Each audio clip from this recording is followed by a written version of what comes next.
Yo, what is good, YouTube? I'm back with another tutorial. I know it's been a while, but yeah, today's video I'm just gonna be doing a tutorial on how I make hyperpop EDM slash Scenecore beats. Mainly, it's more of like the hyperpop EDM style though. Scenecore is a little bit different. It's got like the same drums pretty much, but the sounds are different.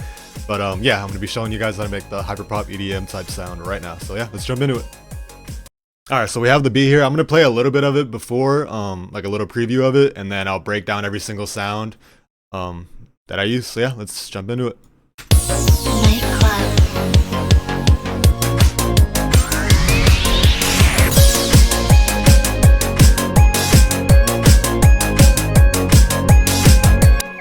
So yeah, that's the beat.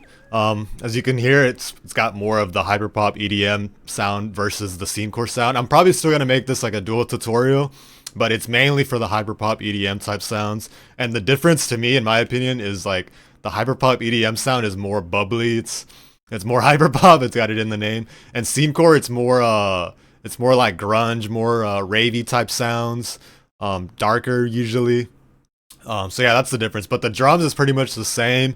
And like the method, I guess, like how I make the beats is pretty much the same. So you're gonna be able to use it for both. So yeah, let's just jump into every single sound. So I started out with this sound. This is from Matrix. It's kind of like an 80s type synth, I think. I'll show you guys the preset too, or let me see what it sounds like first.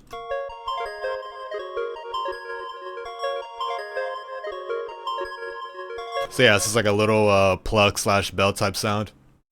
I started out just drawing these chords, and how I do that is I just draw the bass notes first, and then I just draw either minor or major chords. So this first one's a minor because it goes up 3, 1, 2, 3, and then up 7. Second one's and third one are majors because you count up 4 from the bass note. So 1, 2, 3, 4, 1, 2, 3, 4, and then 7 on that. So that's how I drew those, and then I just moved the note a little bit. So this is what the chords sound like.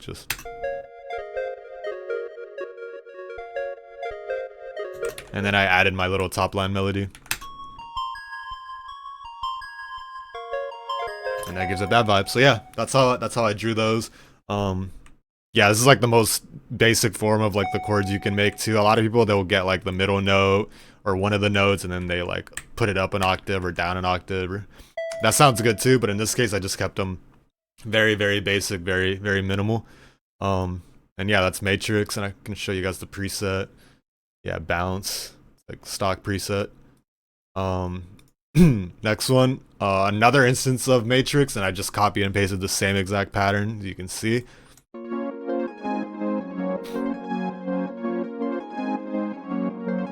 And this is just like a different preset. Yeah, blings. It just has like a 80s like synth vibe to it. So yeah, I just did that. And then next sound is the bass. So how I do my bass is either I just get like the root note or the bass note from my melody, from my chords here. So I just got these right here, and that's my bass. So yeah, I just draw it in here, and either I just draw out like the complete notes and then I throw on an effect. So here I have duck, and this is just like pushing it's just like a gate. It's just like pushing down the volume of the signal. So let me play what it sounds like without it. If I can go here.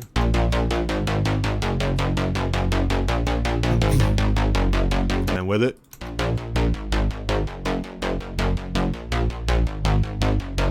Yeah, it just gives it like that club feel, the breathing effect kind of. Because yeah, it's just that duck.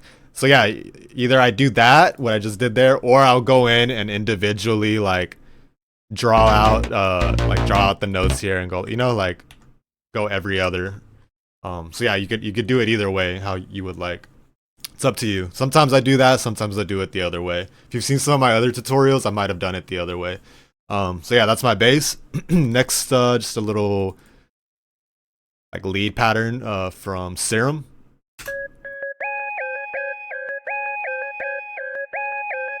Little like pluck, and this just has delay. So you go over here.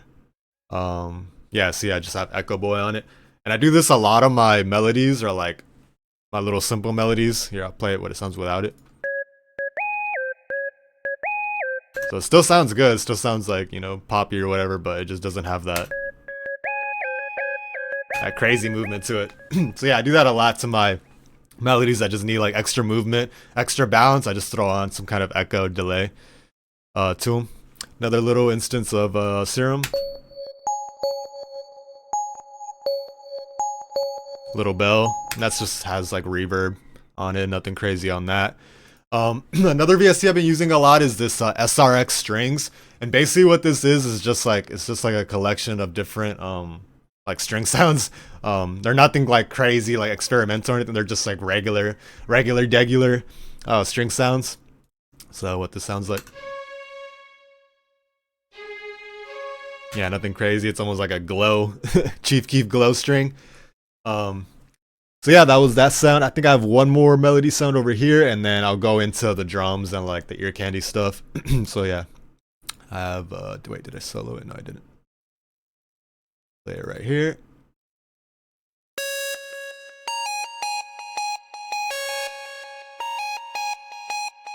And again, this just has like some delay on it. This is like more of like the Scenecore sound. Like if I would have started out with this sound, like this sounds more Scenecore-ish because it's just like that ravey sound. Like I don't know, it just has like that saw wave, like ravey sound. I don't know. So yeah, that one's like the second half of the hook sound. Next, I'll go into the drums. The drums are very, very simple. So usually what I like to do is I'll throw in like a little drum loop in the background, like, and I'll tuck it into the background of the beat, and it just gives it like a more human feel. So let me play you what that sounds like. See, so it just almost sounds like a real drummer. It just gives it a more human feel in the background, and then I'll pair that up with like my own drums that I put like on top. So like my bass drum, and I'll add like a little stutter at the end of my bass sometimes.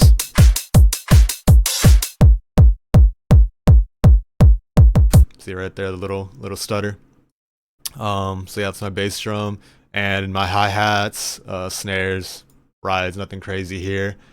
On my hi-hats, a little small tip, I'm sure a lot of you already know this, but I like to like humanize them by like selecting them all, and then I just change the velocity, so I can just go in and then I just like squiggle random stuff, or you could do randomize on FL Studio, whichever way you'd like. But yeah, it just gives it a more human feel. I don't do that on my rides though. My rides I just keep the same. My rides, I pretty much treat them like I just treat them like my kick, because they're hitting on the same as the same timing as the kick. And then the snare, nothing crazy, it's just very simple snare. So yeah, that's pretty much the drums. Very, very simple on this beat. Doesn't get simpler than that. Lastly, just going over the ear candy stuff, effects that I put throughout the beat, and then like some I guess arrangement tips. So yeah, I like putting ear candy like every 8 bars or so. I'll do it like the intro. I do it in the intro, the start of the hook, start of the verse, end of the verse, stuff like that. Like anytime it's like something like monumental or like, you know, where you're kind of helping the listener get prepared, and also maybe even the artist. So yeah, I like stuff like downlifters. They're kind of like 90s, 2000s Eurodance effects, like type vibes. Impacts. Risers. Crashes. Same downlifter right there. So yeah, ear candy stuff. I wouldn't put it like every 4 bars, you know, like don't spam them. I kind of like to having them sparingly, like sprinkling them across the beat. Just, you know, ear candy just gives it like a different feel to them. Instead of you only just hearing the beat, you hear like extra little stuff in the background. So yeah, I would definitely recommend having those types of little effects throughout. Lastly, arrangement. So I played you guys the beat earlier, like when I previewed it. I like just having some of the sounds. So in most of my beats, most of the energy, like the most energy is going to be during the hook / chorus. And where I'm going to have most of the sounds a lot of the times. So that's what happens here, as you can see. And then at the intro and like after the hooks, I like killing a lot of the sounds and just having like a few. And a lot of times I also do the intro the same as after the hook. So like listen. This is the intro. And then that's pretty much the same as after the hook. And it's up to you how you want to do it. Like I like usually having like maybe my bass and maybe a couple of the melody loops, and then like a kick or no kick. It would sound good without the kick too. Like listen, or with the kick. And here in this case I used two different kicks. So I used a kick in the intro, that's this, and then a different kick in the actual beat. See? So it's just like another random thing that you could do. It's up to you. There's no like rules. This is just like, you know, one of the things I did. So yeah, arrangement. I like doing the intro 4 bars, 4 to 8 bars, and then 16 bar hook, which is this chunk right here, and then back to the verse, which is all right here. And then and the verse is usually like 16 to 20 bars. Some artists like singing or rapping on this part right here, like after the hook. Some artists don't. Some they just leave it blank, which is like a vibe also. So yeah, it's up to them on that. And then after the 16 to 20 bar verse, back to the hook. So yeah, very simple, nothing crazy. If you guys have any questions, leave them in the comments. Or if you guys want me to like have a tutorial on a specific genre that I've done, or on a specific beat that I've done, if you guys want me to like break it down, let me know down in the comments. So yeah, thanks for watching, guys. Hope you guys take it easy, and I'll see you guys in the next video. All right, later.